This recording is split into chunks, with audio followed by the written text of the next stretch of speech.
Batman 89 is a 1989 American superhero film directed by Tim Burton and produced by John Peters and Peter Gubber, based on the DC comic characters of the same name. What's good? It's a boy do the reason. Today we're going to review the first installment of Warner Bros. Initial Batman film series, the first installment in that film series, and it stars Jack Nicholson as the Joker and Mike Keaton as Bruce Wayne, aka Batman, alongside Kim Basinger, Robert Wuhl, Pat Hingle, Billy D. Williams, Michael Gough, and Jack Palance. The film takes place earlier in the title character's war on crime and depicts a battle with the Joker. But what is the film mainly about? Well, Batman, a masked vigilante from Gotham City, fights against evil to keep his citizens safe. He must battle Jack Napier, who turns into the Joker and threatens to take over the city, and also finds out that the Joker and Batman may have more of a backstory that connects them in ways that you probably would never have expected.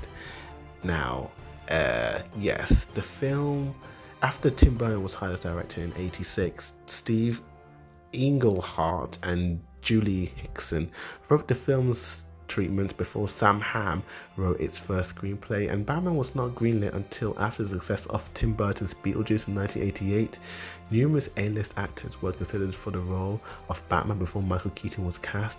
Michael Keaton's casting caused a controversy since by 1988 he had become typecast as a comedic actor, and many observers doubted that he would portray a serious role.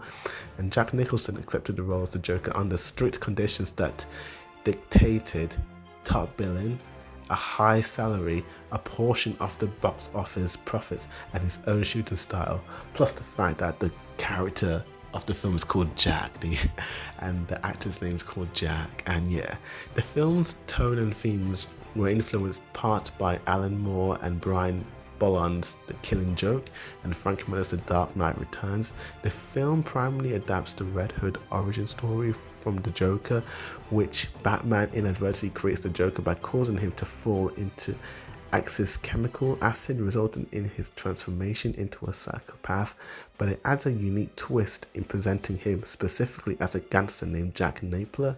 And filming took place in Pinewood Studios from October 1988 to January 1989. The budget escalated from $30 million to $48 million, while the 1988 Writers Guild of America strike forced Sam Hamm to drop out. Warren Scarron did rewrites, and additional uncredited drafts were done by Charles McNolan and John James. And Batman was a critical and financial success, earning over $400 million at the box office. It was the fifth highest grossing film in history at the time of its release. The film received several Saturn Award nominations and a Golden Globe nomination, and won an Academy Award. It also inspired the equally successful Batman the Animated Series, paving the way for DC Animated Universe, and has influenced Hollywood's modern marketing and developed techniques of superhero film genre. And yeah, this film did inspire a lot of DC movies and TV shows, particularly that Batman TV show, as I said before. But as well as that, it also kind of influenced Christopher Nolan to make, The Dark Knight and all the other stuff that kind of came after it, And the good of this film is Michael Keaton's performances as Batman, I kind of like his as Bruce Wayne mainly, I kind of got mixed feelings on his Batman-esque. I did like the way he was playing Bruce Wayne, I never read the comics, but I feel like this is I think Michael Keaton might be one of my favorite Bruce Waynes of any Batman, He's not my favorite Batman, but he's my favorite Bruce Wayne character, he's so suave and sophisticated, and just he has this mysterious presence about him, he's very laid back, and that's what Bruce Wayne is, but I feel like Keaton does it better than anyone else in a way. I think Jack Nicholson as the Joker is one of my favorite characters in any DC film, It's a different Joker, and I feel like the guy from the Gotham TV show, Carmen something, I forgot his name, but that dude from the Gotham TV show, I feel like his Joker, the Jeremiah version, is very heavily influenced by Jack Nicholson's Joker, like he's very like, he has this kind of like, he's not crazy, he's crazy but in a smart way, he's a smart guy, he's not dumb, he knows what he's doing and he's saying, and I thought it was pretty cool as the Joker in my opinion. I do like the sets of this film. It's a Tim Burton film, so you're gonna get a lot of like dark shots, a lot of weird perspectives, and like just great littered shots and all that. I love the Batmobile and the Batplane. It looks so cool in this film.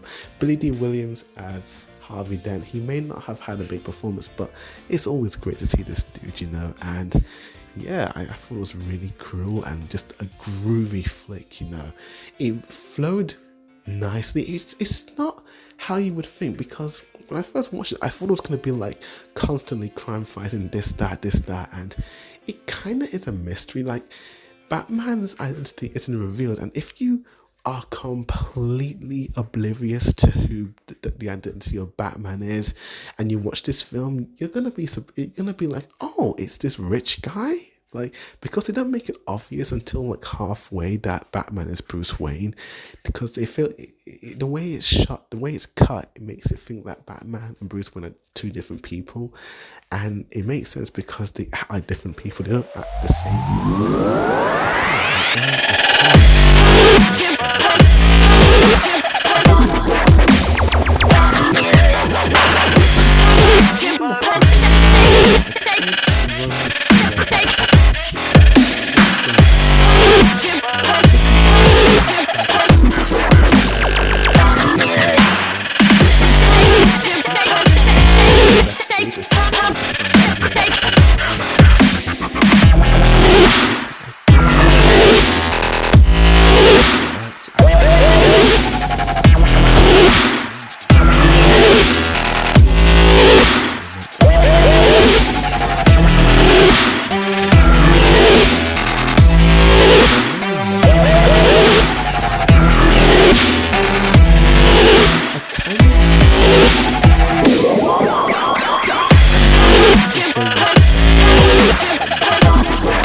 weird. It didn't feel right, and I suppose that was the goal, because the Joker is weird and not right in a way, so it was kind of contrasting who the Joker was. But apart from that, this film isn't bad, but it's not my favorite Batman movie. It's okay. It's an okay flick, It's visually beautiful. Maybe a couple of rewatches. Hey, I was watching this film on a phone, on a coach in the night. So maybe that had an effect on how I viewed and rated this film. But apart from that, I'd recommend it. I'd give it a 6 out of 10. I'd give it a B-. It's not a bad flick, but thanks for watching. Please like and share this video, comment down below and tell me what's your favourite Batman flick. With that, thanks for watching. As always, Board Review signing out.